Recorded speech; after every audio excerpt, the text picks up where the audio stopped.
Congressman Adam Schiff, Democrat of California, is a member of that same January 6th Select Committee. He was also the lead impeachment manager for Trump's first impeachment, and he joins me now. Congressman, why is it so important to talk to Congressman McCarthy? Well, McCarthy, by his own admission, was on the phone with the president on January 6th.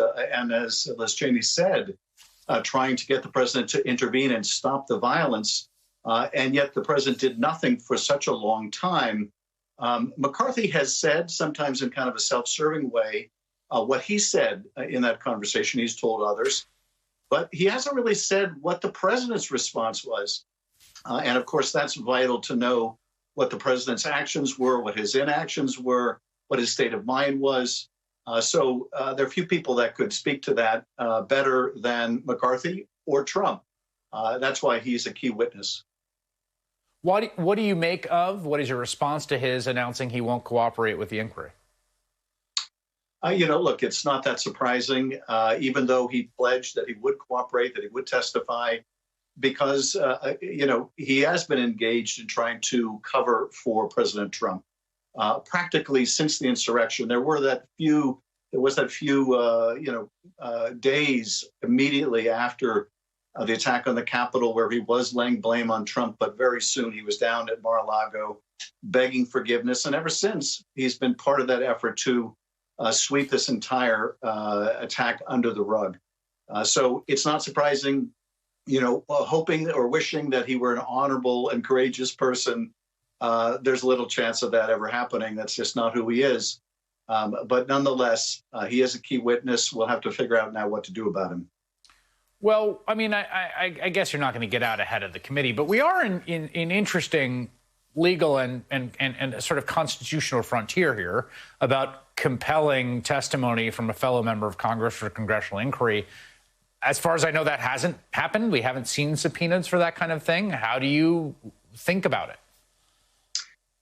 Well, the last time this came up was during the Russia investigation when it was chaired by Devin Nunes. There were two House members with pertinent information, one Democrat, one Republican. We asked them to come in. They both said yes. They both did their duty. But now we have McCarthy and others refusing to do their duty. The way I look at it, we have certain remedies potentially with McCarthy, with Perry, with Jordan, with other House members that we don't have with a Steve Bannon, for example, or Mark Meadows. That is because the House can control its own members, can discipline its own members. So there are other options than the criminal contempt route. We haven't decided on what options to use, but there is an ability of the House to essentially police its own that we'll have to consider. That is interesting. I had not thought of that, but that's a good point. You do have subpoenas that have been issued now for a few of the big tech firms, which is interesting. I think there had been channels of communication for voluntary cooperation and production. I guess those have broken down. I think it's Meta and Google and Twitter and Reddit. Why do you feel those subpoenas are necessary? What are you looking to get from these tech companies? Sadly, they were necessary. We have been trying for weeks and months to get information from these companies about the use of those platforms to organize the attack, the use of those platforms to spread the big lie, and other items that are very pertinent to our investigation.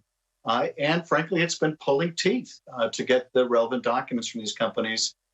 From Meta, for example, we've been trying to get information about their shutting down of the committee they had established on civic integrity, and the shutting down of that after the election and the repercussions as a result of that. And my sense, frankly, from the document production of these companies is they're sharing with us what they think we already have or what they think we already know. But we know there's other material out there, and we've lost patience, and we're now going to require them to provide it. All right, Congressman Adam Schiff, we will continue to get updates from you as this progresses. Thank you very much. Thank you.